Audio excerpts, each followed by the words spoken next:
safe up until the point where they are itemized correctly. So that's going to be the window we're going to be watching for, is can mudgolems kind of punish that and then break apart Yellow Submarine.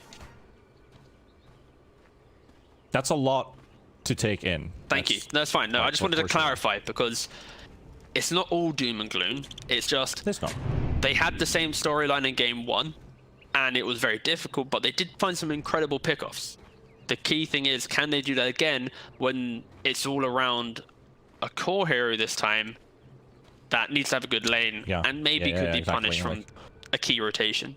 Yeah, I think the biggest thing for Yellow Submarine, maybe why they didn't get their last game rolling off so well. Like, this is not the main factor, but one of the main factors 30 seconds to battle. They were shut down pretty early on. They had like their cores dying a lot, but still, they did not give in to fear. Like, if we think about like the Nature's Prophet, he stuck to his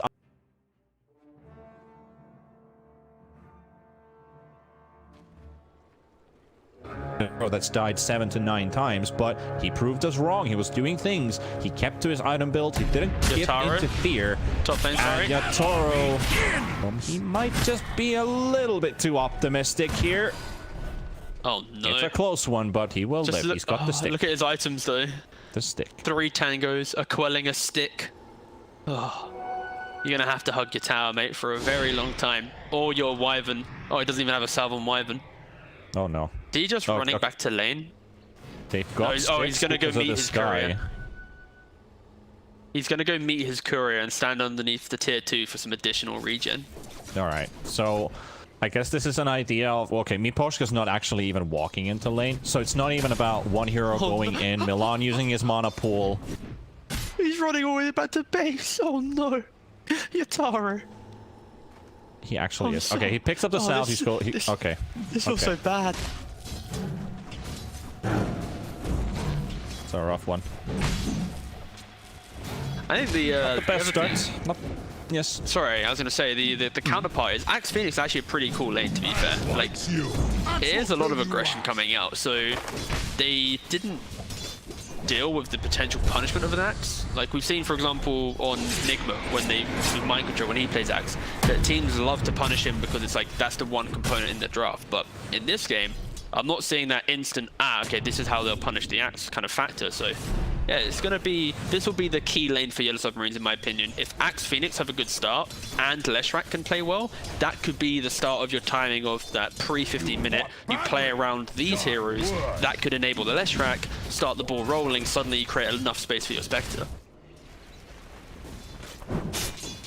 Does he have the time to leave his lane, though? I mean, this is kind of like in game 1. The NP was never able to leave his lane. He lost his tower 7 minutes into Bornea with the Snapfire in that game. Though Snap has a bit more damage output onto buildings than the Ember Spirit does. But how does he play the first minutes? Like when he hits level 6, is that a rotation or is that just stay in lane and farm up? It's basically all about just farming your lane and being ready for the rotation coming in. The reason why he lost his mid tower in game 1 was because the double support rotation, Undying and Earth Spirit, killing the Fury and unlocking the kind of the tower take with the catapult. So Yellow Submarine is more of a playstyle change. Be ready for that potential rotation coming in, and then they'll be perfectly fine. Leshrac will be a hero that can, if anything, if Yellow Submarine bring the heroes in first, Leshrac could easily take your tower with catapult, especially with points in. Milan might find a kill here. No, he doesn't. Just wondering, does he have the damage with that? That's 60, 100. All right, so that combo is like a tiny bit over 100 damage, so he needs to get like this Winter Wyvern very low until he can throw like both abilities and just surprise, you know, get that surprise kill. They were both dropping low, so I was just waiting. Is he gonna get the chance to throw his combo out? But it kind of wore off as they both just walked away. Radiant structures are fireproof. CS department pretty even here in mid, 14 and 11 for both of these mid players. Bornea almost hitting halfway to level 5. Leshrac just a tiny bit behind, even though he's got more denies. Catch up with those few creeps under the tower. Void isn't getting too much out of his lane, though. Which is, yeah, the Axe Phoenix. Yeah. It's a pretty good lane for that aggression. You know, you have the Battle Hunger plus the Fire Spirits. It's insane amount of damage, and the Snapfire is an aggressive support. It's not really that helpful in this type of situation because you don't really, you can never kill them, and Void never wants to go play aggressive either, so it is a difficult lane against the Axe Phoenix, and maybe potential oversight during the draft, especially when thinking about it. So hopefully if Skeeter can maybe ship out some more regen, they'll be in a good spot. You got Phoenix coming in mid, contesting the 4-minute rune. And it will be going for Mio, so Toronto, Tokyo. I think that's fair. I think that is fair. Normally a 50-50, you would want to, you know, who's had the better start to lane. But the fact that Yellow Submarines lost game 1, I'd be a little bit, you know, annoyed if Borneo was able to get the regen rune. So I'm kind of happy that Yellow Submarine, they're getting at least one win, you know, today. The 50-50 rune. Also looking like a repeat. I was about to say a 3-peat, but it's still game number 2. No kills for the first 5 minutes, so both sides taking their time to farm up. It's the slow start like last time. Lanes so bad, might get it. He misses the fire spirits. He gets the Icarus dive tick, and the battle hunger comes out, but they all come individually, and he misses the fire spirits. Top lane though, 33. Not gonna be a kill. 33 though, 60 HP, 20 HP. Dagger should do it, and Yatoro picks up first blood. Dire structures are It's honestly the exact same game as game 1, but then you flip it real quick. Rather than 33 getting first blood, he gets first blooded. Yes. Maybe this is the key factor. Whoever all right, we're working out how to beat mudgolems right here. We did take our time in game number 1 talking about what Yellow Submarine is hoping to do, what they should maybe be doing. Tiny bit of, you know, allowed or legal backseat gaming in a sense. I mean, that's what I've always called casting is, in a sense that, you know, you can just talk things through, but still, I mean, if they actually pull off a big lead against mudgolems, that is, because we didn't see anything resembling close to a lead in game number 1. It was just mudgolems from the start, and they were kind of catching up and learning the pace of the game, learning how mudgolems plays their way through in the game, and 33 might be going down as a second kill. The Splinter Blast slow, the damage kicks in, and that should be Yatoro's kill, but the stun comes out. Is there anything to throw in? Dagger, 1 second, vision is there. Nope, he can't get it. He doesn't get the kill. He buys enough time with that little GG branch thrown into this lane, and he loses vision momentarily to get +5 HP regen. What a god! That was a nice clean play from 33. You know, but damn, small things matter, but that was one of those. Yeah, that was extremely small, but life-saving. Actually, no, it was so small it became big. Was an attempt on the Ember Spirit in mid, but he pops his Invis rune, so Lesh can't get those pulses to hit. Yeah, the key difference in this game, due to the fact that Yellow Submarine are able to have this side lane pressure, it means that the supports are locked into their lanes. We're not able to see this double support rotation mid so early on, and like, you're keeping your tower alive. And it potentially opens up for Leshrac. Depending on this 8-minute rune, it could very easily be, you know, get the rune, farm jungle, instantly bomb into that side lane, you're taking a tower, and that's how you get the ball rolling. Ooh, nice item from the Leshrac, the Arcane Ring. Need to have there. That's a tiny bit of boost for his lane. How he rolls out from this one. Just look at the CS between Leshrac and Ember. It's the fact that Leshrac gets to farm jungle. Technically, it's a small camp, you know, but it's just the matchup, you know. Oh, Leshrac can farm jungle so damn quick. Woo. Just, I mean, who is having the least farm in this game? It is the Faceless Void. But Fada's also picked up 17 CS. Snapfire support has almost more CS than the Faceless Void does. I will say that's most likely the small camp pulls, where he just kind of chunks it down. It is, but still, he's still got more farms than a +1. Can lie. But hips don't. In pure CS, sure. In pure CS. If you factor in the enemies around, the cookie will come out. Milan with the nukes. Axis dropping low. He throws out the call, but he won't connect onto anyone. We'll give him a bit of extra armor, but Borneo waits out the armor. Drops the fist. Toronto Tokyo, he's got the Ember Spirit under the tower. Just looking for a stun there momentarily, and there's a TP coming in. It's gonna be Skitter, goes for the chrono. Leshrac is caught in, and there's nobody coming to save him. He's got 3 enemies, and now the Winter Wyvern TP's in. It's you're 5 seconds late. Yeah, I really like the play from mudgolems. Not sure if you could have done anything there, but still. Yeah, but it's more about the fact that they bring overwhelming numbers to bottom, kill this Axe being aggressive, and then Leshrac in that window of time goes, well, I can pressure the tower, that's my job. And then a beautiful TP from Skitter gets that quick kill, takes away that Leshrac aggression, and now it's like, well, oh, we're not really losing anything on the map now from mudgolems, they can go back to farming. It'll be interesting to see Leshrac, if he TPs back in and maybe dies to, let's say, a support rotation now, his game could be really difficult. So he has to be very careful in the next kind of minute what's he want to do. The stacks though, Borneo trying to steal them. Under attack. Gets 1. That's 1 more than, 0. Yeah, a tiny bit. Still, like, even if the CS is a slight bit away, there's a bit of a difference between the Lesh and the Ember.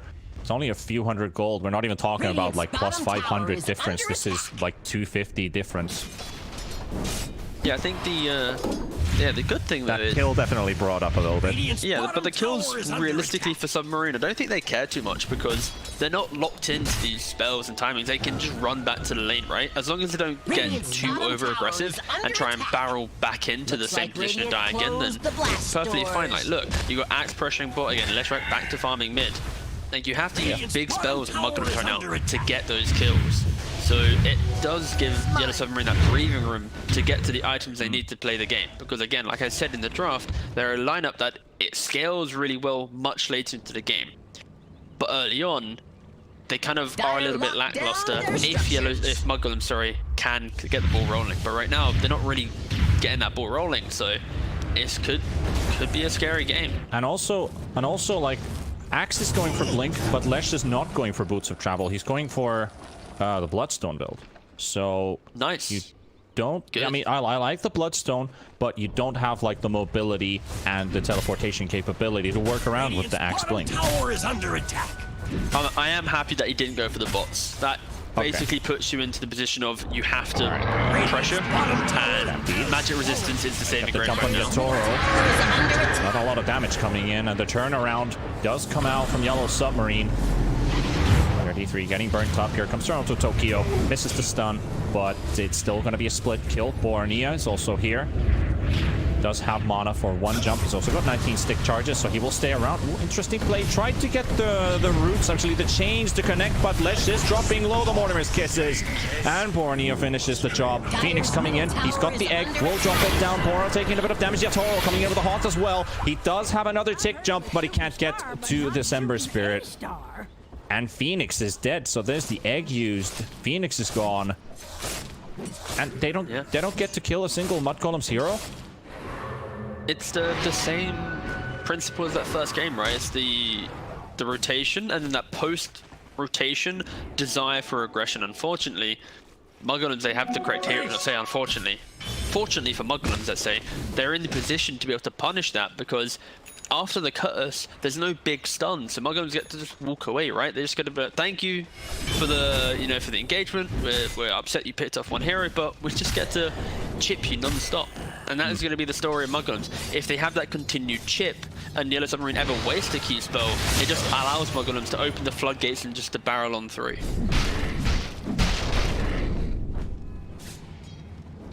12 minutes in with Faceless Void now finally getting to catch up with CS. His team is making space, 4,300 net worth now.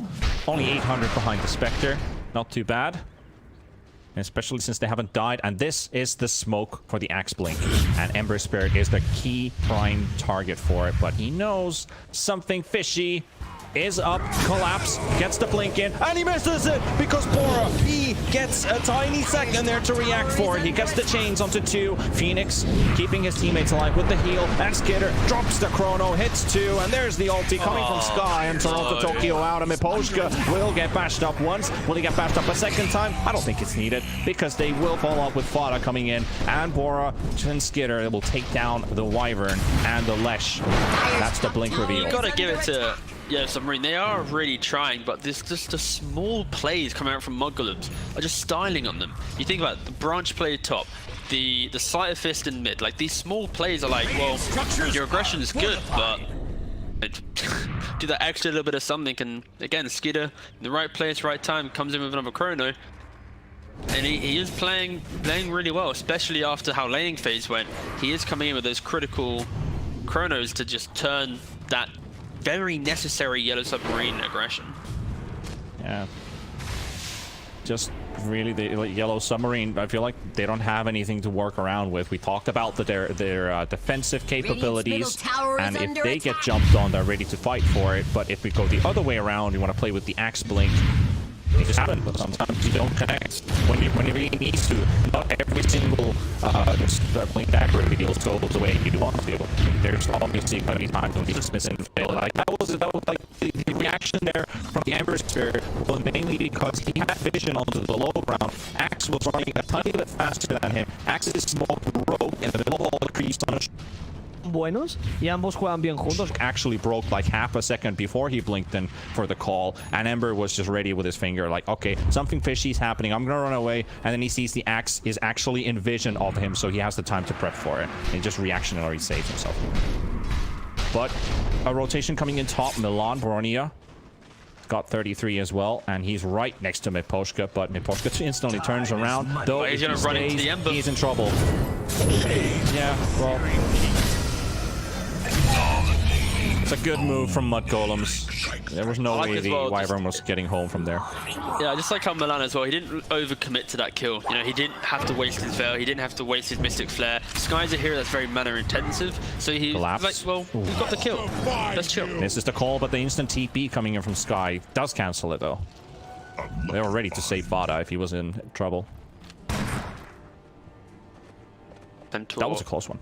Having the pipe finish shortly, he actually has the hood locked on the Centaur, so he's going to be able to take that engagement, activate the hood. When it's a big team fight, he'll unlock that, create the pipe, give it to his team. So just basically doubling the value, for this next engagement. Like, you just got to give it to mudgolems. They're just their individual skill coming into this game. It really is showing in these plays that they're making. It's really good to see. And it is why they get third place at ESO Germany. Radiant's bottom tower is under attack. As a new stack, that is. That sounded like it was an awkward flame, but it's more like they're a new stack, so it's really good they got third, or at least top three. Yeah, I mean that's actually like completely true as well. And yet Skidder doesn't give a damn. He doesn't give a damn at all. He just throws his chrono into the middle of all these and just captures Get back to Yatoro. juggling, mate. Get back, Skidder. Go. You know what? Treat yourself to a tier 1. Then which way are you gonna go, Skidder? Stun Decide from what you're gonna 33. Cookie collapse with the call. Centaur dropping low on HP. The junk will come through. Ledge Trap dropping really low. Skidder will go into the fight. He gets Winter's Curse as well. The egg will be thrown into the backline as well. Toronto Tokyo will go down to Milan. Milan is still on the top side of this fight. Piranha, he will try to keep up the pressure onto Miposhka, but he's unable to take down the Winter Wyvern. And now Collapse has got his blink available. It's got a call available, but he gets Yuled up into the air. The Ember Spirit able to keep him away as he tries to run away. Collapse, does he have enough blink range? He does get the blink out, but the Remnant jump onto the backline, and Milan will take down so bad. And Boronia just walks out from the south side of the stairs. Just getting outstyled here by mudgolems. Yeah, unfortunately, they're not able to contain the fight. You saw how the idea of the double birds came into play, where you have the egg, you layer the curse, and you try and time it so that as soon as curse ends, you have that big stun from the egg as well. But unfortunately, a little bit too far away, slightly mistimed, allowed the Void to, you know, jump out of the edge of the fight, and it's just so hard for these Submarine to take these fights where they're on the hardcore defense right now, because that chrono, there's so much damage coming out. They don't have like the Glimmercate, they don't have the levels in Cold Embrace, they don't have that big save. So this Sky pick, really good Sky pick, you Veil Mystic Flare, whoever is getting targeted in that chrono is gonna pop. So yeah, mudgolems just playing really well around their lineup. But I just want to see when we get that first timing from Yellow Submarines, it's gonna be Blade Mail, Manta Spectre, Bloodstone on the Leshrac. That might be a time they will look for a fight. You want to hear one positive side about Yellow Submarine and Go Spectre? Yatoro Try has me. the same amount of net worth at 18 minutes as he had in last game at around 35 minutes. So he's having a better game. he's having a way better game. So Spectre is not a liability, but instead it might just be the reliability. This is where we're going as Dota buff, and he's played We'll have to 2001 games. But we'll have to bring 2000 on Spectre. we'll have to bring back the what's it called? The phrase from game number 1. We'll have to see in 10 more minutes about the Spectre.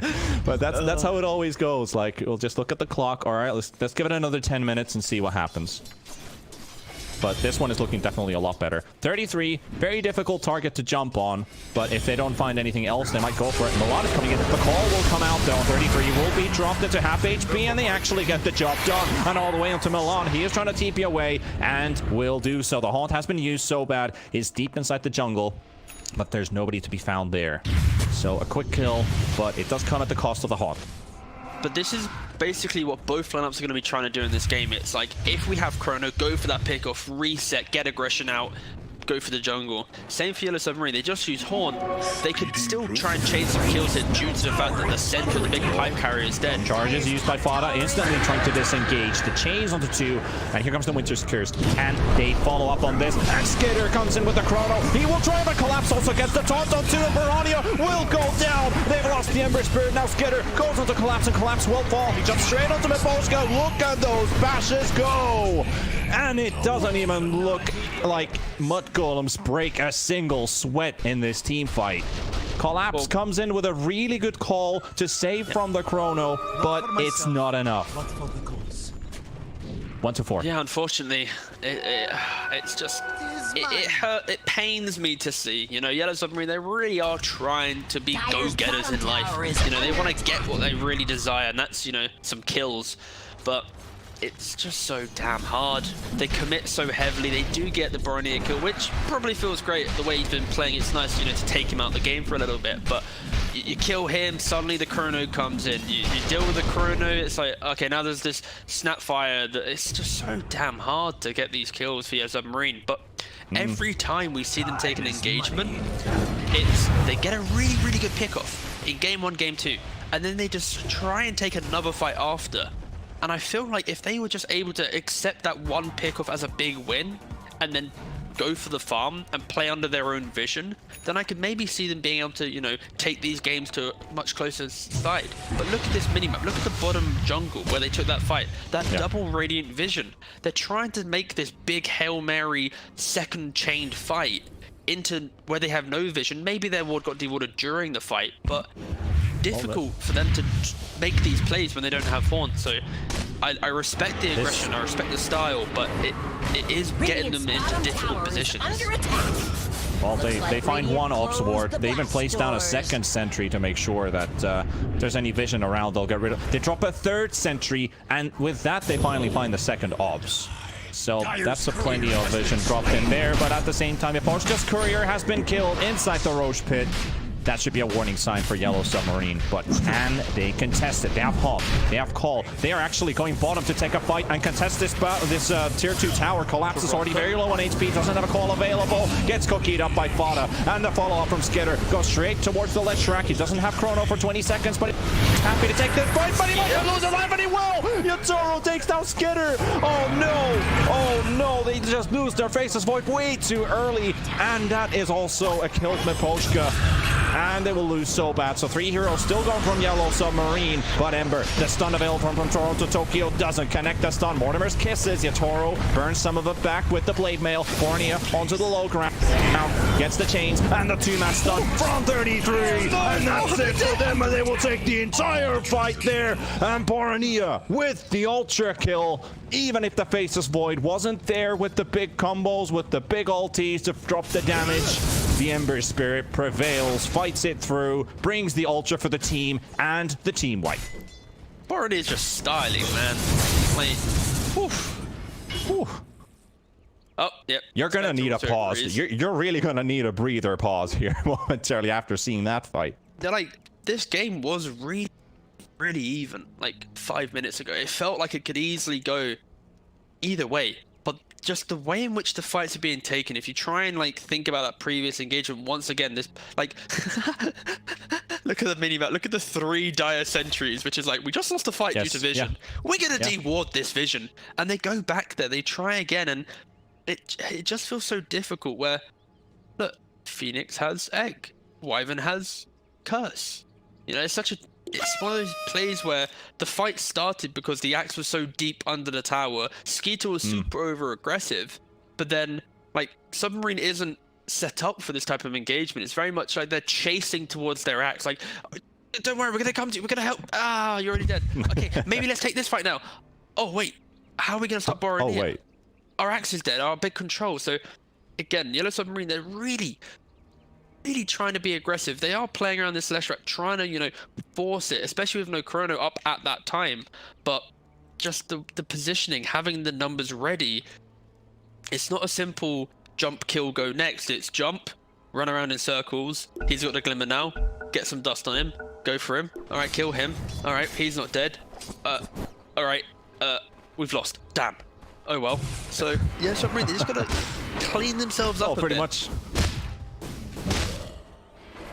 Well, we are 23 minutes into the game. How's our Spectre looking like?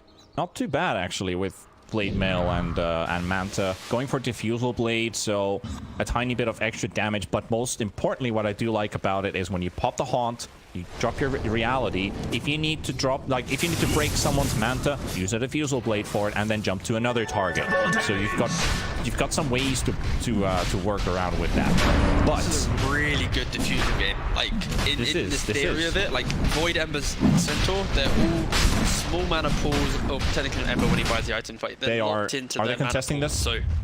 Are they? Yeah, they are. They are contesting it, but they're going to be too late for it. They might have to turn around because this Roche is double bashing Skitter, though. He's got that DD room, and he finally picks up the Aegis, but the fight breaks loose, and this is going to favor Mudgolems because they're going to get Skitter in. He's still got that DD for a few more seconds, and he also has a Chronosphere to throw into, so he's got a lot of damage as well. Collapse gets the Colubornia, but it's not going to save him.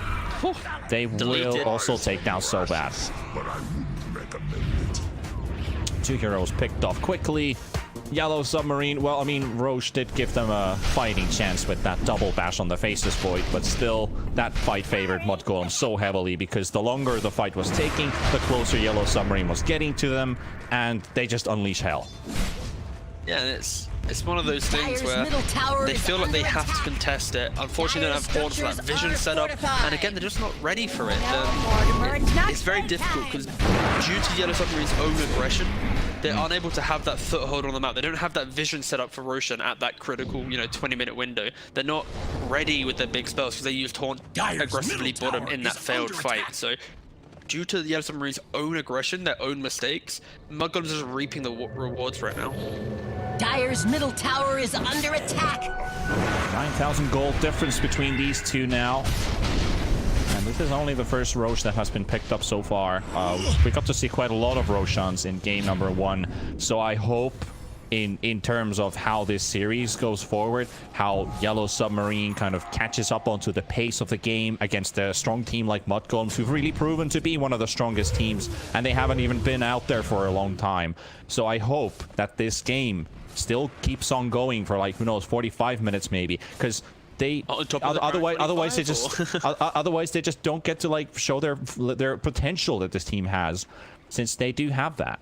Well, they've shown it with their desire for aggression, and we have to remember this is an open qualified team playing up against a team that arguably is one of the top 2 seeds in this tournament. So it is very much a David v Goliath matchup, and we are seeing it kind of in effect. But this will be a big fight for Yellow Submarine. They have vision. They are set up correctly. This could be the big fight, but unfortunately, Leshrac is 100 gold from his Axe, so they are going to hope for the big play.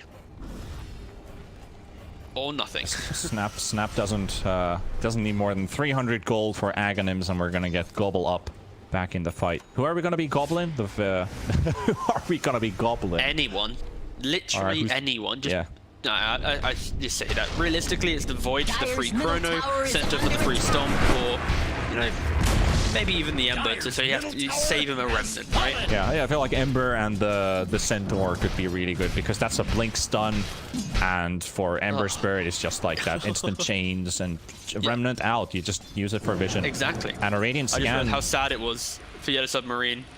not only like Radiant scanned top after the Yellow Submarine stood here for like a minute. So it's like the Ember's Burnie is not even gonna go for this creep wave like that aggressively. So unfortunately, Yellow Submarine not even gonna get a pick off due to their patience. Alright, you do your thing, I'll do my thing, and we're just gonna take a quick tier 1 tower because we can. Really good itemization from Skidder though. If you gloss over his items real quick, SMY Satanic against his axe, against his real limited lockdown, it just opens up the game for him. Where if they throw these stuns, he's gonna tank through them, and it allows for his Ember to have such a great game. It's why Bronian is playing so well. Not only because he's goddamn good, but you know Skidder can now tank so many more spells. He might die, sure, but you know it makes Boromir look good. Do you think there's ever a pro in history that has actively maybe tried to play a little bit worse to try and make a teammate look better? Realistically, that's obviously a no. But do you think anyone could use that excuse? Bottom tower is I don't know. Maybe Pylai die. I don't know. Radiant's top tower is yes, the many deaths to then open up his team to farm. Ace does look pretty good with 5 men, to be fair, right? Under attack. You know, so yeah, I could see it, maybe. I could see it. I could see that work. Who else? I mean, yeah. Sometimes like maybe your carrier and mid player, you know, gets stuck somewhere, so the other one has to do all the work. I need to reword the question, all right? Because technically, kind of. All right. I'll give you a second chance. Go for it. Who do you think dies a little bit more than they need to, just because it makes the scoreboard look better for their teammates? There you go. Just for like the show points. The guy. And then technically, Paladai still kind of answers. Kind of does, but I will just say the guy who plays Jakiro. Okay, interesting. Luckily, no Jakiro plays this game. You have that casual game where you have, well, casual. You've got Jakiro. He's got 19 deaths in this game. He has 0 impact on anything. He exists, but he will not have any impact towards anybody in this game. He just exists, basically. So he does his job. He does his job. If he lands an ice path, good for you, but you're probably not going to because you've died so many times that you don't even have a level 2 ultimate yet, like in a 40-minute game. All right, we got a smoke though from Yellow Submarine. Are they gonna actually find anyone?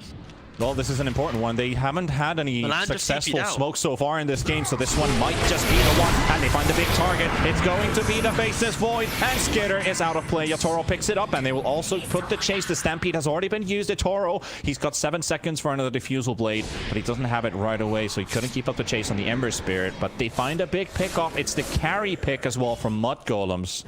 No idea why the Faceless Void. Why was he that far ahead? Like, why is he the one going in first? Well, that's the thing. His itemization, he is trying to be that tanky frontliner who can't eat through these He wants to be the alpha male, right? Yeah, he does. He wants to be, you know, the Chad on the block. The Chad on the block. When there's a bunch of spells, it can't be killed. All right, well, Yatoro might be doing the same thing here. He's going to get comboed. He's going to get hit by 3 ultimates, and bye-bye. And here comes Collapse. Goes in with the Blink Columns at 33. The Witch's Curse used on Barani on the backline. At the same time, Toronto Tokyo, very low on HP, but it will take down 33 from Leshraki's Smoky Kit. The jump from Barania. And gone, just like that. The Post also dropping very low on HP. And Fada with the gobble up tries to find one more pickup. It's going to be Sobas Phoenix, but he gets out. But the Winter Wyvern will not be as successful. So, all right. First we gave Skidder away. Now we give Yatoro away. But this one actually leads into a team fight. So it's a 2-for-1. Sorry. I'm not really surprised at this point, right? It's the Yellow Submarine's play. They get the good pickoff, and then they try and hold that area aggressively due to the pickoff, but they don't have Haunt available because they've used it. So this aggressive positioning, it isn't good when you can't take a fight in that position. And it's why when you think about cooldown lineups and skirmish lineups, the skirmish normally come out on top because they can always hold an aggressive position after they win a fight. But unfortunately for Yellow Submarine, they are always trying to, you know, get that extra bit of, you know, map control, like ground. But it's failed, unfortunately. That I don't think they've won a post-fight fight in any of the games in the series. Yeah, exactly. You know, like the fight B, you know? The fight B, Yellow Submarine have always... Yeah, that's the one where you usually overextend your welcome type of fight. Exactly. 33, unable to get the catch onto Sobad. Dire's top tower. And now Push this top tier 2. after that engagement, like you said, they take this top tier 2, and they're already back in this aggressive positioning. And maybe you could argue for Yellow Submarine, at least they got some vision out, but look at the map. There's no dire vision. Like this one cheeky mid ward. Oh, gobble up. Oh, the gobble up. And it will be landing onto the Leshrac, but Toronto Tokyo trying to make some evasive action here. Tries to dodge the Mortimer's Kisses. Still 2,000 HP to work through, but Ember Spirit dropping low and just burns away. The Chronosphere's there, but it's not going to be a successful one because the egg goes off as well. Spectre trying to keep on Skitter. Skitter's got 100 of movement speed, but he does get the jump, and Collapse will follow up with another blink onto the Faceless Void, and Skitter will go down. Yellow Submarine, what is happening in this game? Suddenly they take 4 and lose none, and they go they get their first Roshan. Their spells are up, Panda, that's why. Wow. Mudgolems, they jumped in very aggressive, and the key thing here is Boromir, he got controlled, sorry, he got locked down, and because he died instantly, you don't have this constant chip coming in, and the egg, everything just worked well for Submarine there. So Mudgolems with a slight mishap in positioning, especially for Boromir, who's played so damn well. Him dying at the start of this fight, it completely unlocked Submarine just to take it. And also you have the Haunt just picking apart the supports. Like, you don't want to play Skyraft Mage into Spectre, you know, 30 minutes into the game realistically, so he really is going to have to find a way to survive through these fights. Oh. It was an interesting moment there in the top side of the map. There was Collapse and 33. They were both are going left and right, and then they're coming straight towards each other. And Axe goes for the call, and Centaur blinks away, and TP's home. Like, all right, I've overstayed my welcome. That's like a 6-7k net worth swing. Oof. And this is the type of lineup for Submarine where if they get one more fight in their favor, then it becomes very much a cool. Mudgolems have to play for that cooldown, have to go, if Haunt's up, we can never take a fight, and it's going to be Yellow Submarine's game to lose, taking that, you know, that fight B, like I mentioned earlier. Quick reactionary play there, but nobody to be found. Gobble up. What is the cooldown actually even on that? That's like 40 seconds. Alright, so you can do it a decent amount of times. So Collapse will get to blink a lot more frequently than that, and Milan is out. Stampede is used, but Centaur will be caught with the rod. Ooh, blink. Does get the blink off in time. Still being chased up by the rest, and Faceless Void is around. Collapse finds 33.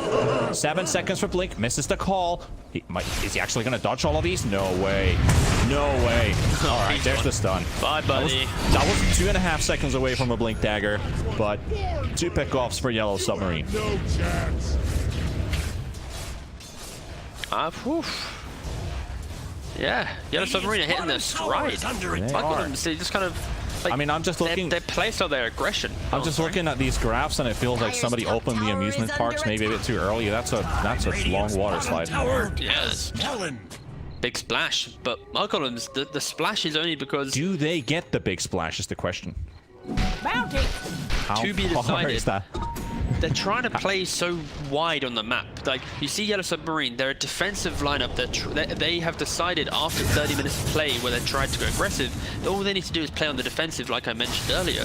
So now, because of that, they get to find these like lone Mudgolem heroes who are trying to be super aggressive because they've been allowed to for the last 30 minutes. And now, rather than running into like 1 or 2, they're running into 5.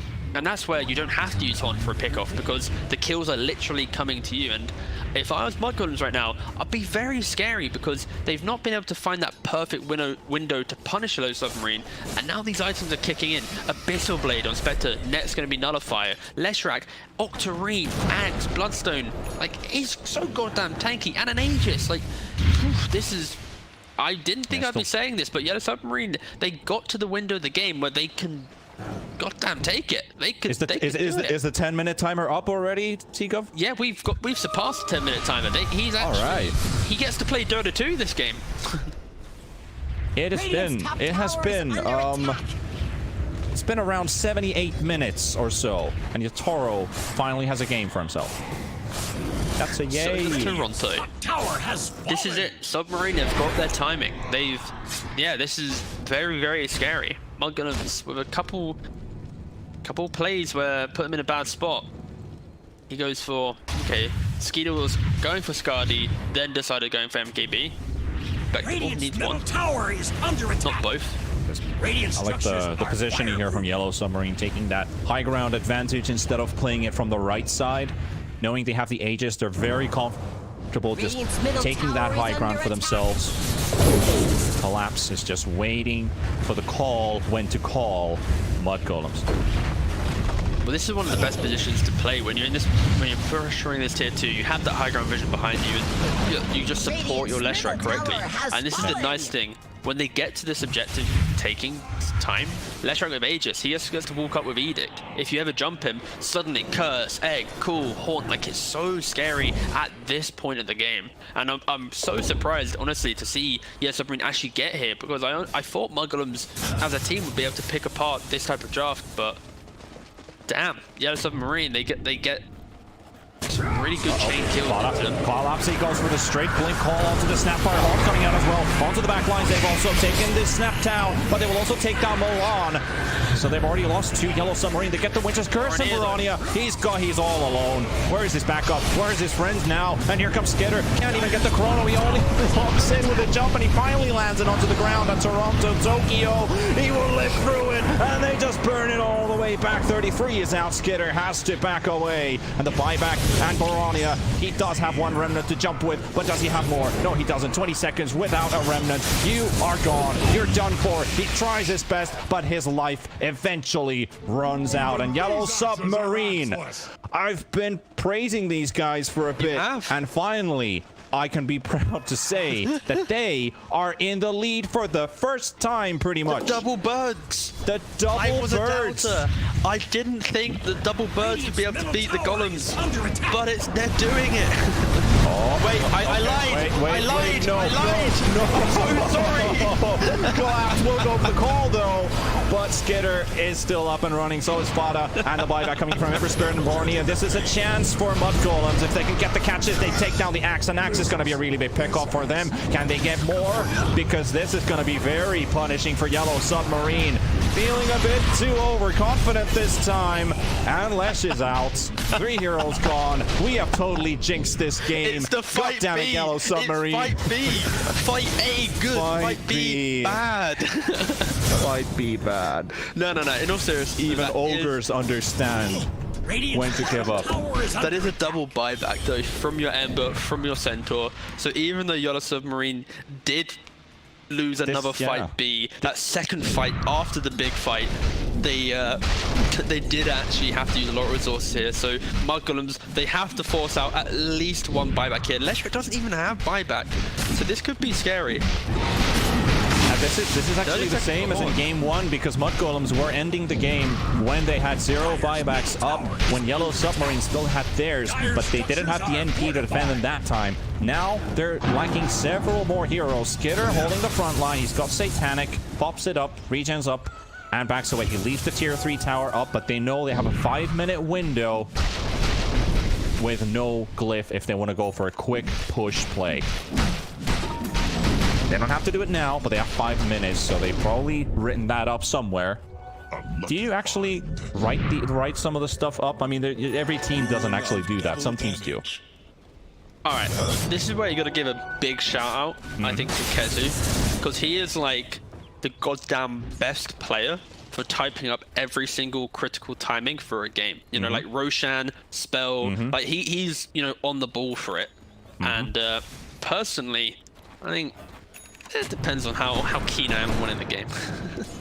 Yeah, I guess like if you're in super focus mode, you see a buyback come in the middle of the team fight and you're a support player, you'll literally just write that time up in your brain and you're like, all right, we've got 7 minutes and this is exactly the time, the second. So if this really goes down to like a 3-second push to end the game, we can do it because it doesn't have buyback. That guy who did the effort for the research for it is the MVP.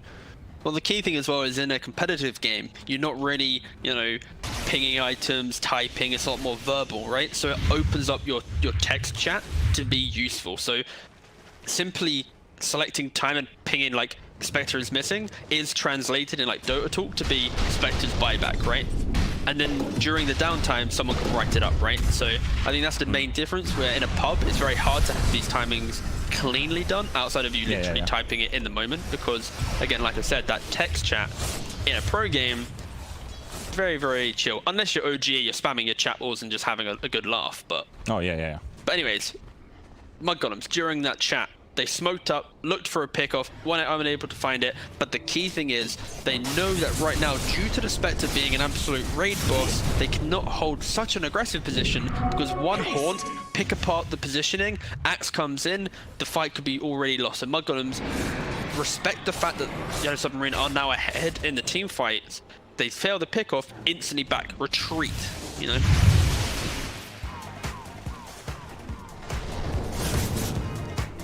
Well, we can see Toronto Tokyo's going for a very standard item build here. I did like the Bloodstone has actually paid off in a sense, since he... Okay, this is another game where he has like 7-8 deaths, just like the last game, but still, he's putting in the effort, he's putting in the work for it, and he's got a decent amount of stacks still remaining, so it's not too bad, not too bad.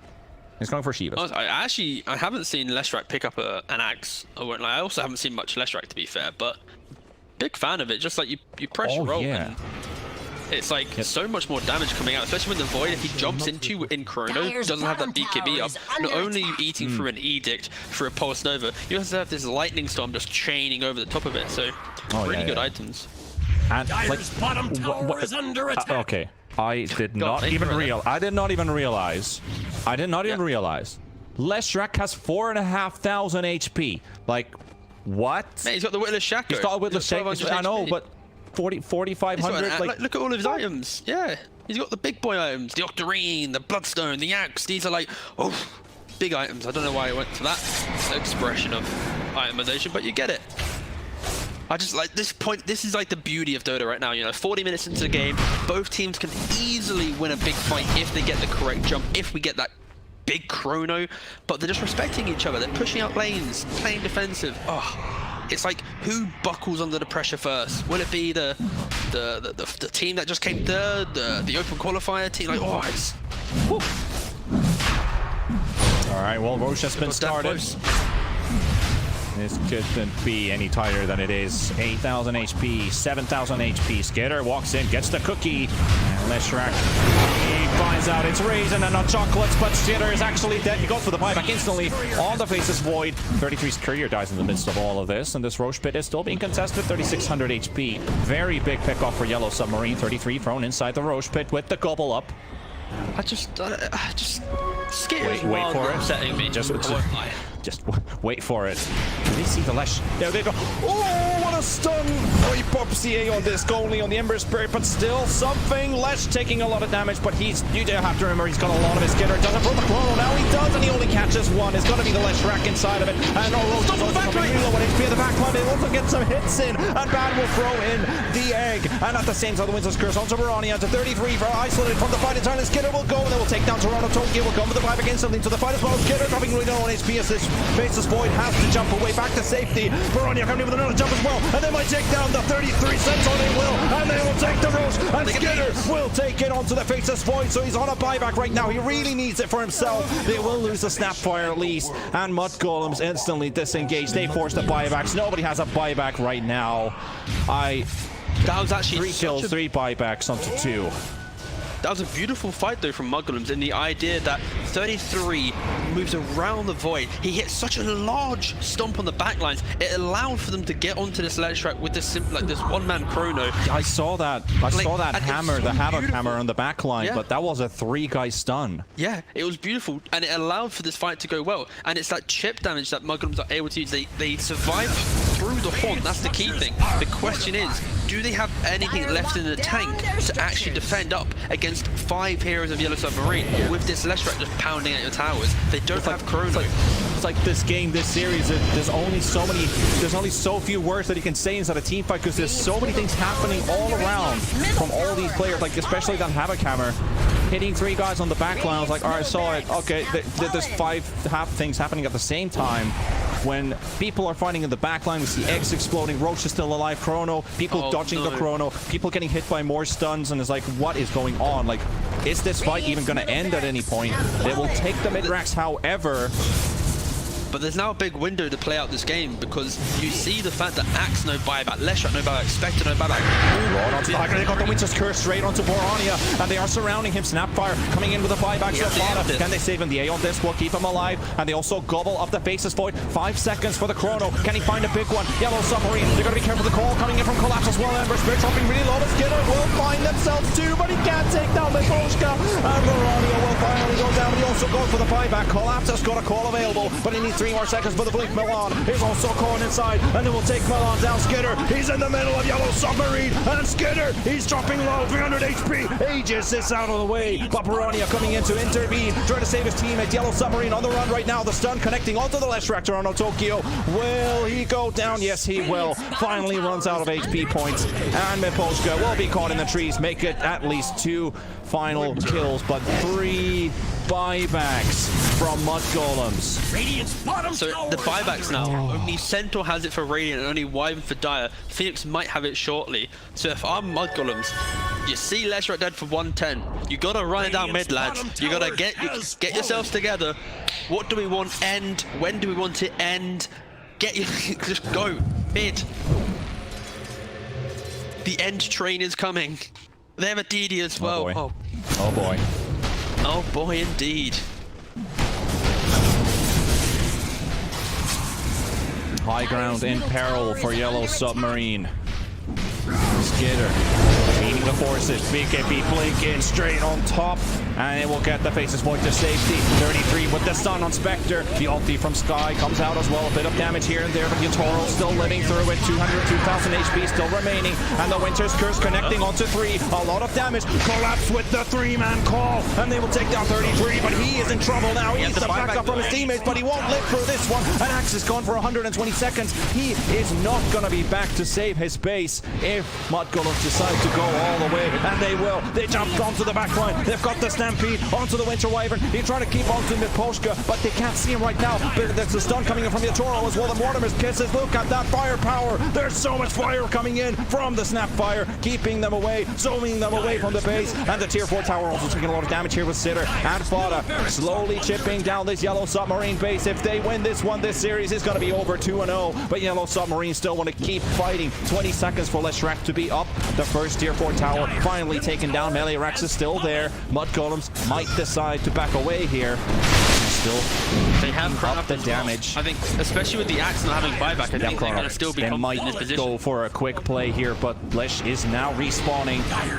And Toronto Tokyo need to be very careful here. Right now, Yatoro going for it. The Rock comes out, the Abyssal Blade onto the Faceless Void, but he's got so much status resistance that he's almost fine with this. He throws the Chrono to Toronto Tokyo. There's an egg in the backline, but there's no damage coming in from Skinner, but the egg will go down. They will take down the Phoenix, and Phoenix coming in with a buyback into this fight. Skinner dropping low, and Faceless Void is gone for 120 seconds. Piranha trying to make a run for him along with the TP away, and Fada will take bullet. Yellow Submarine, they hold their base alive, but how long? How much time do they have? They've got the TP, but Slash instantly walking back to base. Might go for a teleport play, but we'll have to see. We still have to wait and see what's going to happen. 50 minutes. Oh my god, what a game this is turning into. They just had no damage in that Chrono Panda. They just had nothing. They had another Horn instantly. Milan. That's one. They can't find more with it though, but it's still a pick off. That's still 3 heroes gone. That might just be it. That might just be it.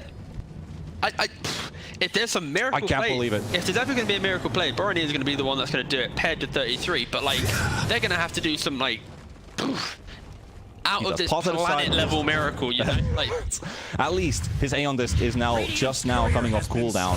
So if they get the heart locked down, he can instantly purge it away and still stay alive. Keep living to fight for another day. Oh boy. Oh boy. Miposhka slowly closing in. Burst Spirit has been spotted on the side. He doesn't know about the Winter Wyvern though. And one dodge from a stun. 80 seconds for Sky. 50 seconds for the Faceless Void, and Yellow Submarine coming inside this Mudgolem space towards the tier 4s, and maybe taking down the first one. The jump from Borania doesn't quite go through. He can't stop the Spectre machine. Here comes the Glyph. Still 30 seconds for players to come back alive, and also 50-second cooldown still on the buyback on this Faceless Void. So if they can just hold out for just a tiny bit longer, they need as much time as they can. Borania tries to buy the time for his team. He will be able to take some advantage and some attraction to himself, and 33 is in trouble. The Centaur is out for 120. The second tier 4 tower going down as well. Piranha still trying to keep up the fight, the good fight. The chances are still there. 2,500 HP still remaining on the Ancient. The egg will go off from Sobat, and the Ancient 1,000 HP. The Spitter coming in with a top 25 sword on Tokyo, and Collapse coming to intervene, but the Ancient is falling. 300 HP. Yellow Submarine will take it in the end, and this series is tied 1-1. Cool, blimey, mate. That is, I gotta give it to Yellow Submarine. I did say I doubted the double bird strat. I also did say the double bird strat at 40+ minutes is very good. So at least I covered my bases on the bird flame. So I'm kind of like, I wasn't wrong technically, but it's fine.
Dire team ban. Radiant team ban.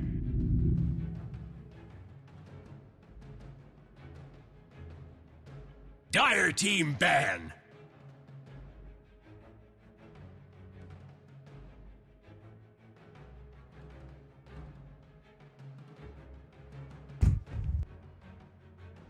Ten seconds remaining.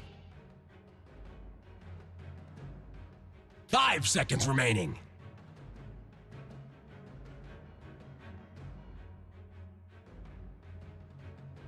Radiant team pick.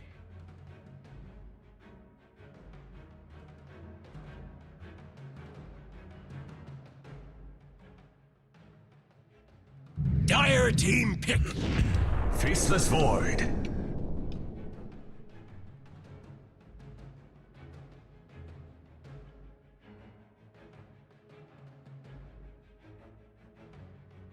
The camera. Yeah. 10 seconds remaining. 5 seconds remaining.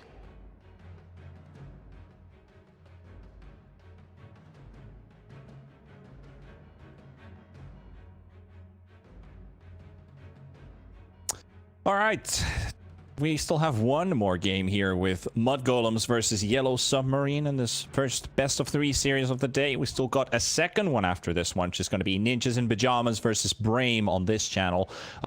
If you're missing one of the other games happening in Dota Summit 13, we're also streaming on the second channel, so go drop by there as well if you're not watching the one that you want to watch. That's the way. Oh, they want to watch this game. I'm being fair. They're here for the real games. I'm being fair. Other group. Wait for it, bro. Wait for it, bro. Chav, give me a bloody second to explain here.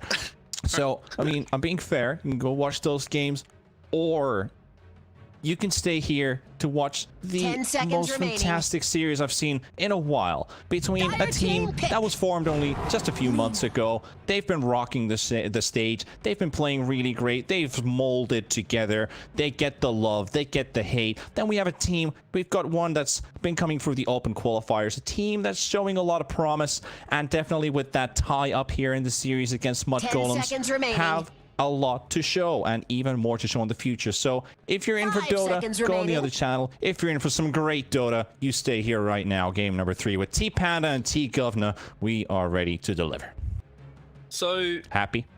Yeah, a little bit better. Yeah, thank you for that. I am enjoying the fact. Oh, anti-mage. Okay. I am enjoying the fact that this team, or both teams, have basically decided to mutually, before the series, go, always have first pick Radiant, and you'll always have second pick Dire. Agreed? They shake on it, they play out the 3 games. 10 seconds remaining. We get Void in all 3 games, and in the first game we had Oracle as a response, we then had Phoenix and then Oracle again in the 3rd game. So it's interesting how the teams are developing their own little kind of answers to these same openings, but thankful. Honestly, I'm thankful that we don't see a Snapfire again from Mudgolems, because we're a bit bored, you know?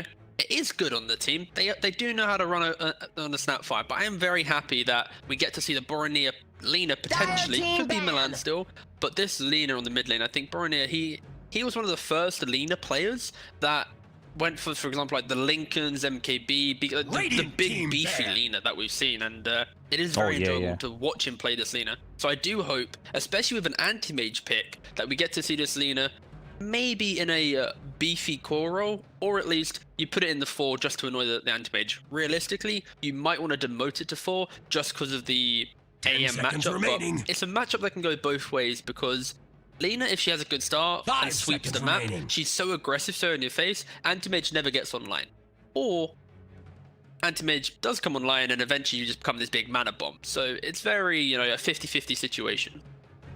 Yeah, I like the idea of a mana bomb. That's basically exactly what Lina can potentially be if played as a support, for especially. You have your combos with the Faceless Void, the stuns, the damage, the follow-ups for Chrono, the setups for Chrono, but you're still a squishy hero. Gotta be really careful with your positioning. Oracle will make your life a bit harder with your spells not doing any damage, so I would like to see Lina as a core. I would even love to see an Aghanims on this Lina, just because of the pure damage output, so that Oracle doesn't mitigate or take away your Laguna Blade with just a basic Radiant spell to team dodge ban. everything from that, because that would be annoying. That would be really annoying for the Lina. There's two ways of doing it. You just have an immense amount of right click with the fiery soul stacks. And the Or minus go for armor that too. Ags play, yeah. So it will be very interesting to see 10 how they seconds slot the lean remaining. into draft, because again, like I said, there is that flexibility in it. But the key 5 thing seconds is remaining. Yellow Submarine. They have Dire played team ban. 2 games already that are like hyper defensive lineups, in my opinion, that then suddenly kind of build up the momentum to make plays. And now they have an anti-mage draft, which is like, you've all played pubs, guys, right? You've all had your anti-mage where you're like, oh, play 4v5 for a very long time.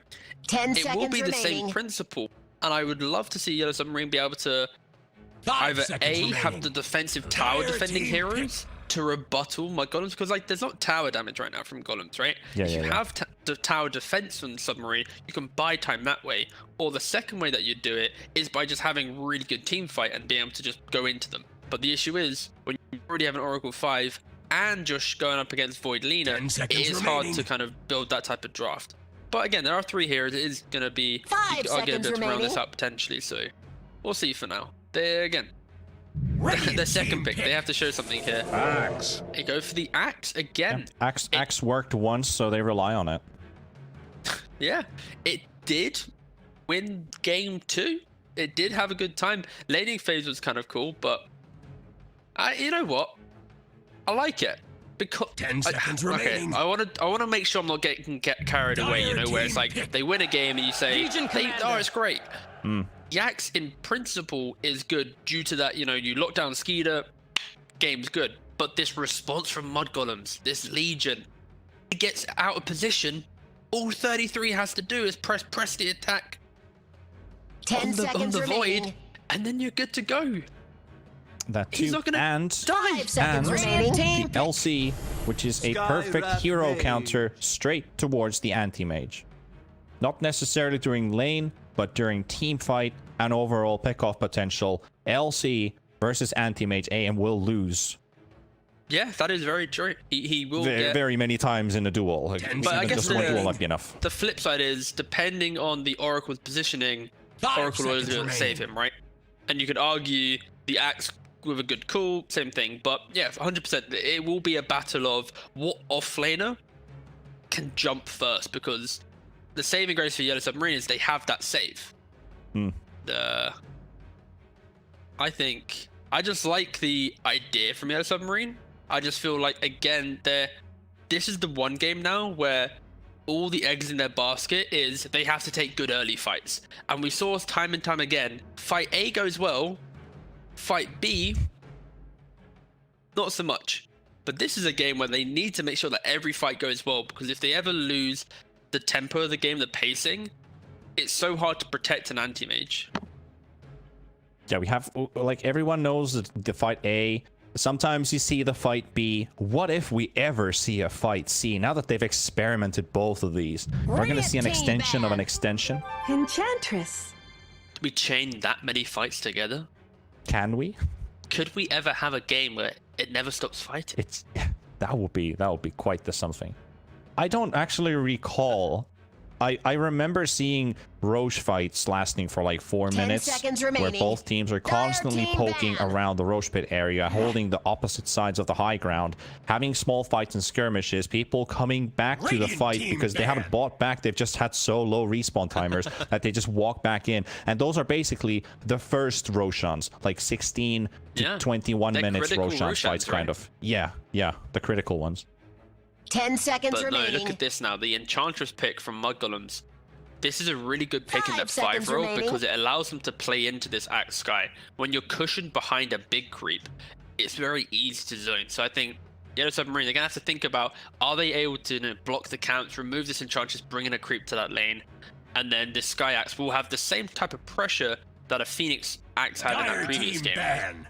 And yeah, so overall, I'm a big fan of this Eng pick. And I do prefer Mudgolem's draft still for the simplicity of the game, where if laning phase doesn't go well for them, they still have like clean timings. You know, we saw Skidder in that second game. He had the big chrono rotations. Same thing again. They have the damage into the chrono.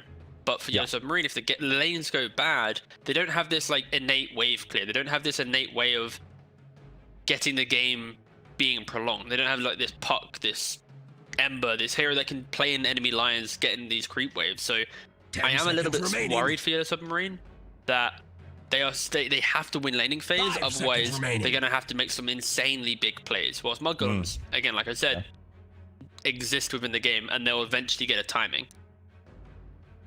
Well, Crest. Sorry. Yeah, I was just thinking about Yellow Submarine's last pick, maybe because the Invoker's still there. But... That is true. Oh. This is like when you see anti-mage, Lone Druid value goes from like to like ooh. It's very, very good against anti-mage because that timing that you have, and this is the flexibility of this laner. They decided, all right, boom, you're relegated. Remaining. Wait, hold on a second. Who plays Lone Druid actually? 5 seconds remaining. Mudgolems. Does Boromir play Lone Druid? He? Yeah. Okay. All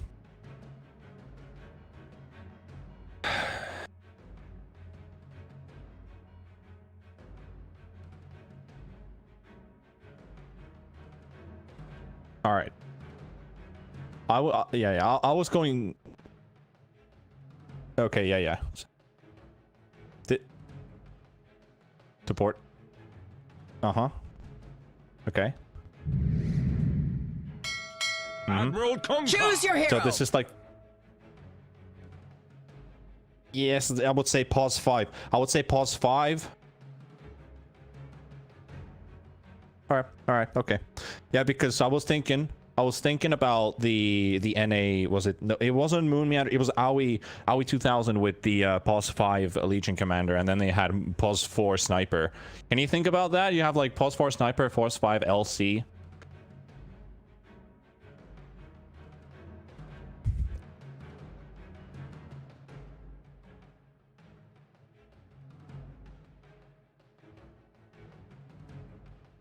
Is playing his first professional Lone Druid game in 11 months with 33 on his team. So the amount of pressure this player has to not, make a mistake with one of the best Lone Druid players in the world, this is going to be good. But no, a really good Lone Druid pick. And Kunkka, he is the hero when you look at your draft and you go, we're missing team fight.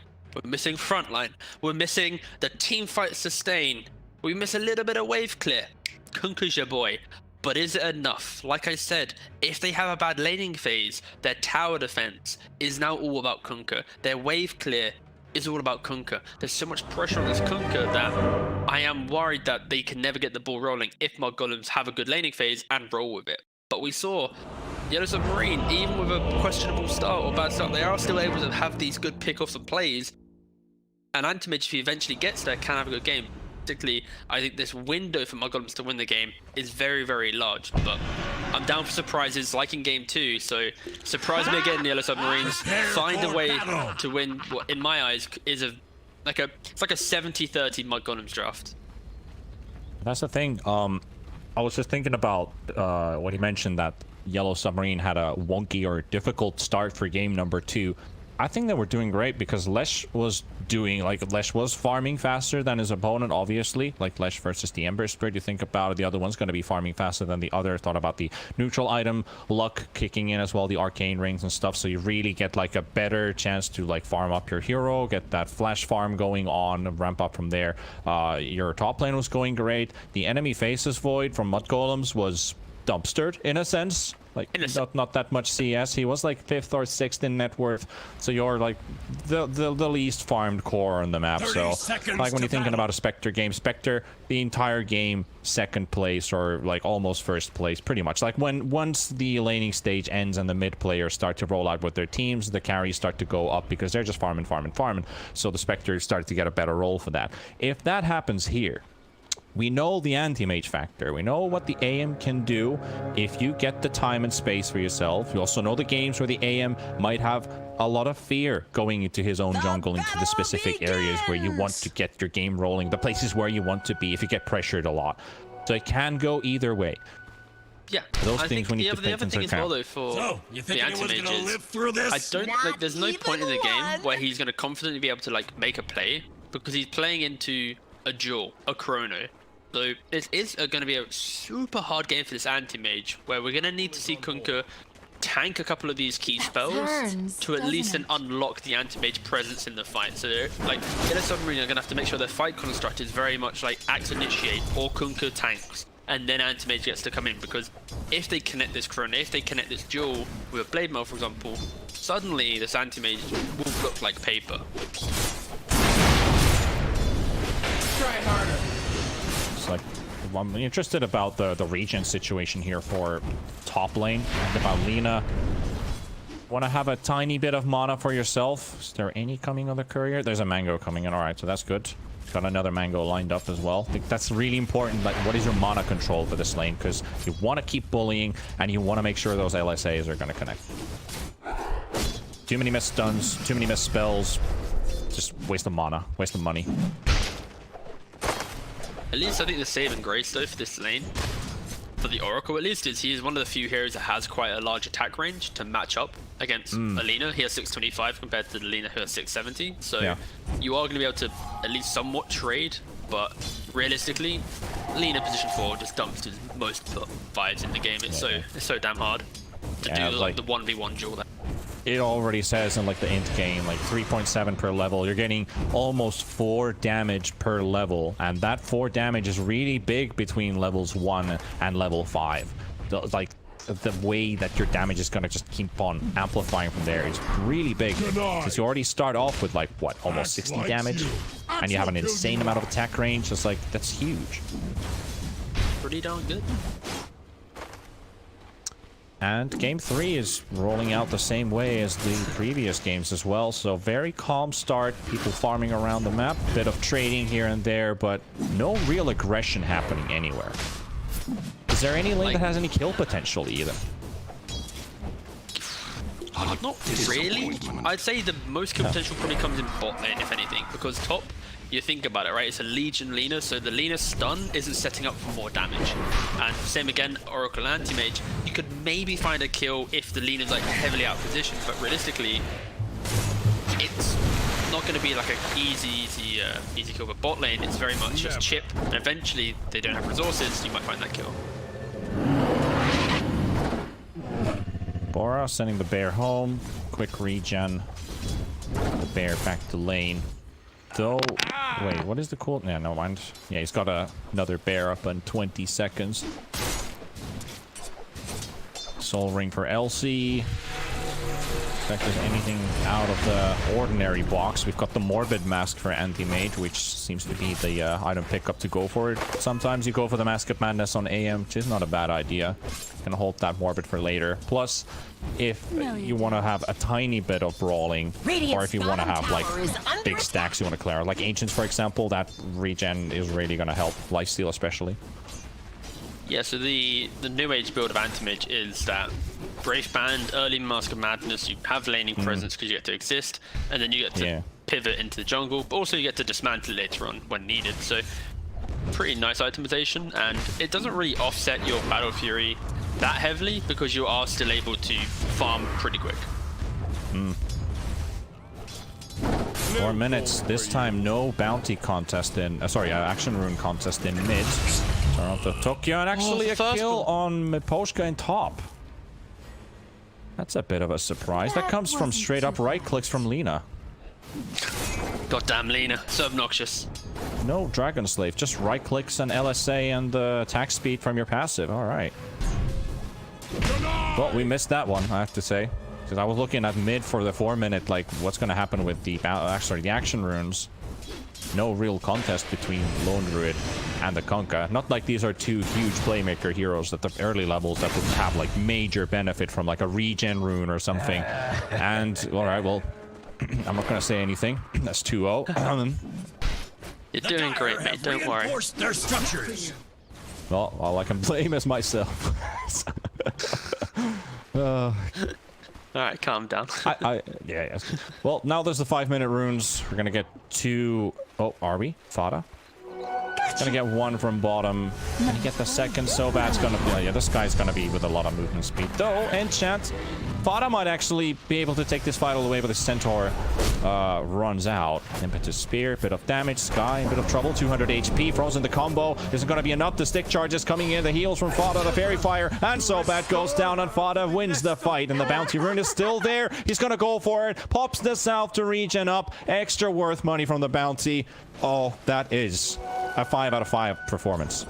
That was he had to do some insane calculation there to be able to work out if he's gonna live. And 33. Like, is he gonna live? Ooh. He has the Fairy Fire. 33 HP for 33. Gets out. Poshka trying to wrap around, trying to hope maybe LC's somewhere around here, and he is. He's gonna walk into him, going for the combo, right click, and a simple, easy kill. But he won't save you with the press the attack this time. And Fada picks Collapse's Courier as well. Mudgolems are going to... is pretty annoying as a hero. But now Axe has got to the point where he's like, well, I can now grab waves. I'm now going to do some skipperoos and try and farm up. But luckily, Enchantress is one of those heroes for Mudgolems that can pressure this due to the fact that you have that creep offset. So... is he going to spin the creep? Oh my god, what's that RNG? Oh, that's so sad. What's the percentage on that again? High. Have to double check that. It's not 1%, that's for sure. Middle tower is under attack. Already a 2k lead up for Mudgolems, actually. Yeah. Didn't really see that. Yotaro also last in the CS department out of all the cores. So the cores from both teams have shifted positions after game number 2. Here into this last one. This is the deciding match between these two. And an important one as well because, yeah. Yes, I was... yeah, sorry. we got the great minds think alike scenario going on here. I know we're just talking on top of each other's here the whole time, but I don't even mind. That wasn't too bright.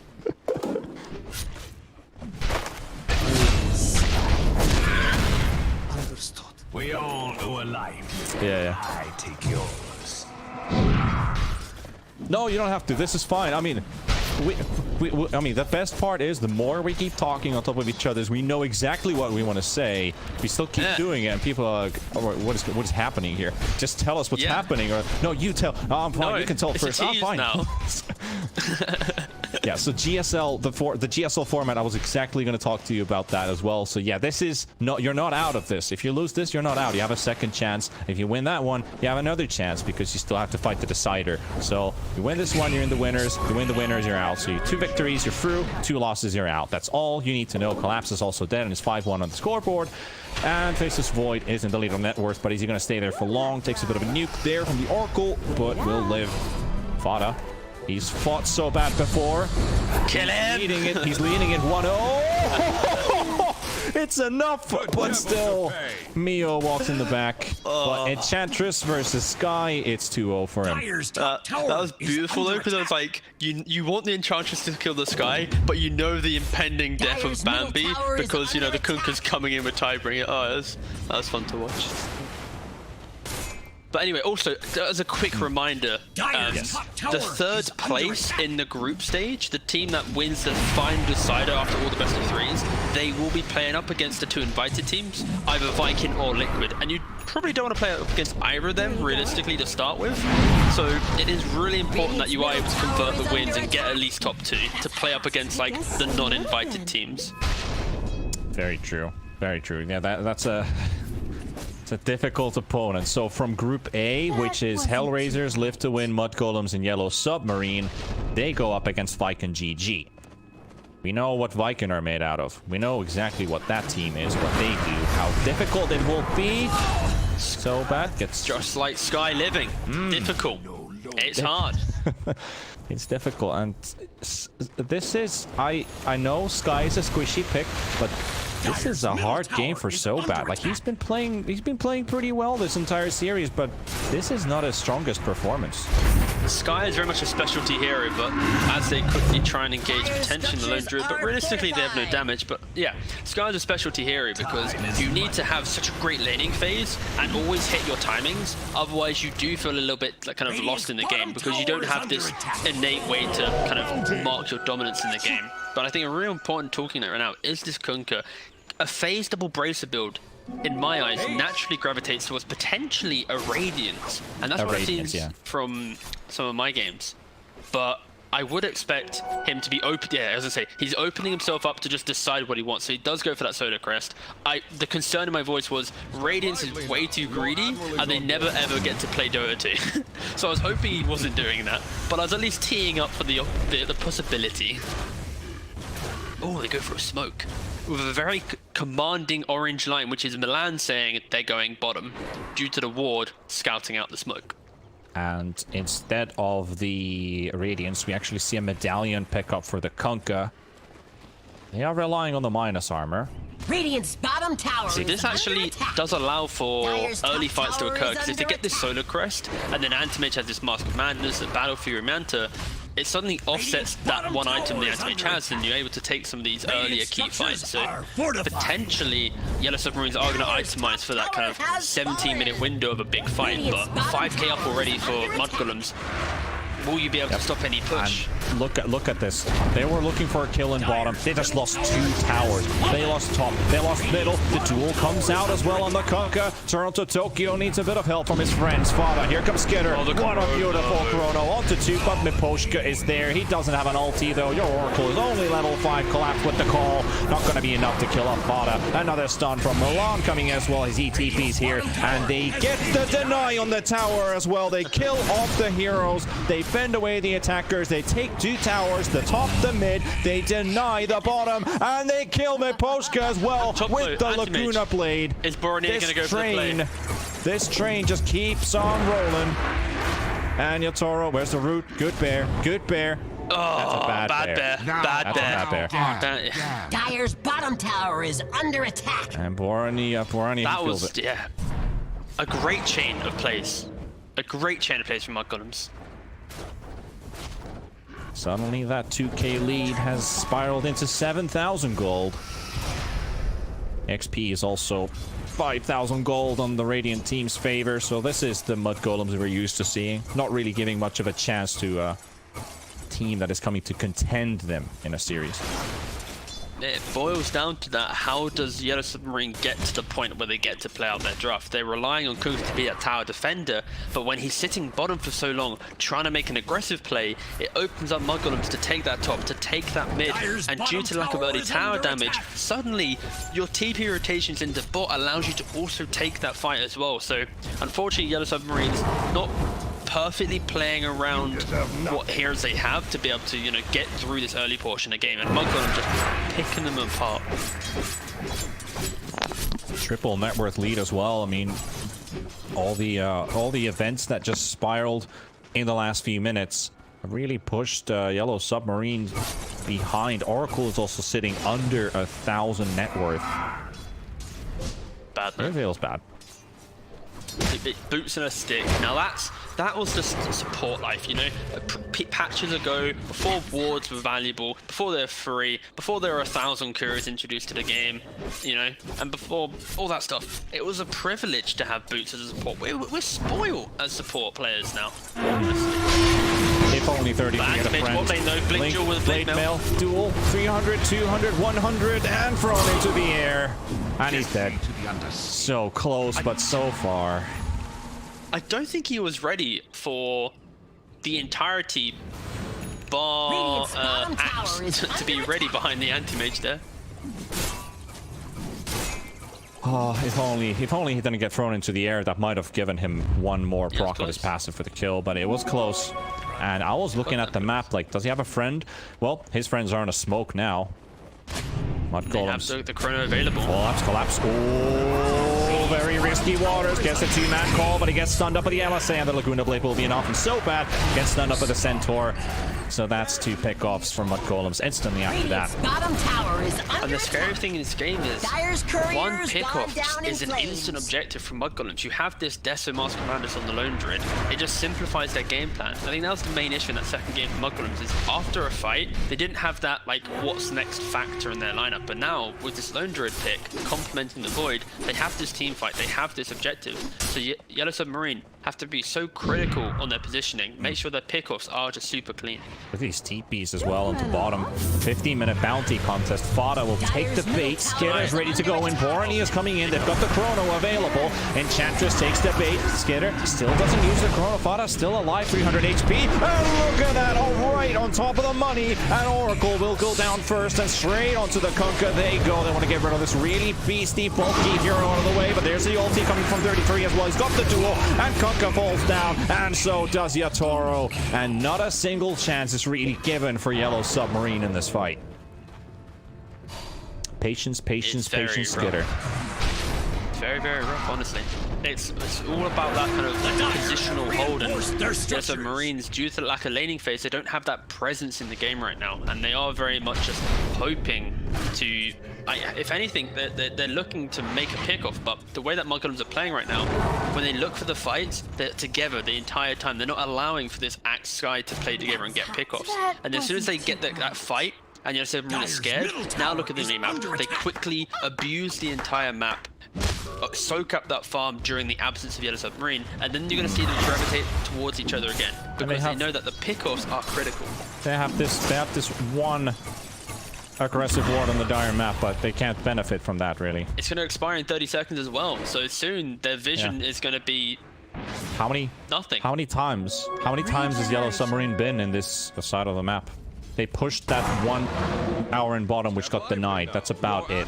That's about everything they got with that ward. This type of vision is really good for allowing to see the farming patterns to play around it with your smokes. So it is a really good ward for the big picture of the game. But unfortunately for mudgolems, for Yellow Submarine, mudgolems have played together the entire time when the timings have hit.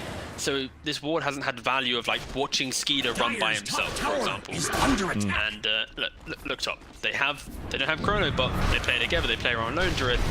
They can just take most fights, especially when you have this hard save on the Legion. It will save you from any of these outcomes, as long as the Legion isn't the one in the corner. Dire's top tower is They under will Dire's get the top tier 2 tower tower in has top. They fallen. will stick together. Now we're just going to start looking at mudgolems. When is the first Roshan going to go in their way, and then start finishing off the rest of the objectives on the map? Might be very soon. I think they're going to look to want to maybe force out a key spell, or at least disrupt the positioning of Yellow Submarine, maybe waste a couple of TPs.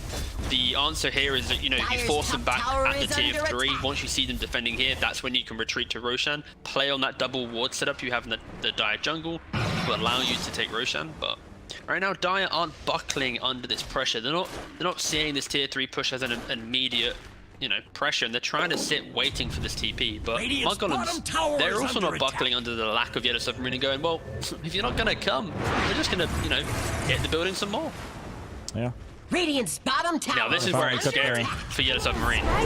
The TPs do come back. Fada reveals himself in the trees. Milan comes in as well. Yules onto the axe. They get the stun out. The duel will land onto Sobat. And Collapse is also surrounded by enemies. So Yellow Submarine, well, they were TPing away, but still someone stayed. Yeah. And it's just a battle of kind of attrition there. It's who's going to buckle first, who's going to leave, and Submarine, they're the ones that went, okay, we got to defend, and one hero TPs, the others don't. They stay, and that numbers advantage, suddenly mudgolems swarm the area. Mudgolems there, taking their prisoners in this third game.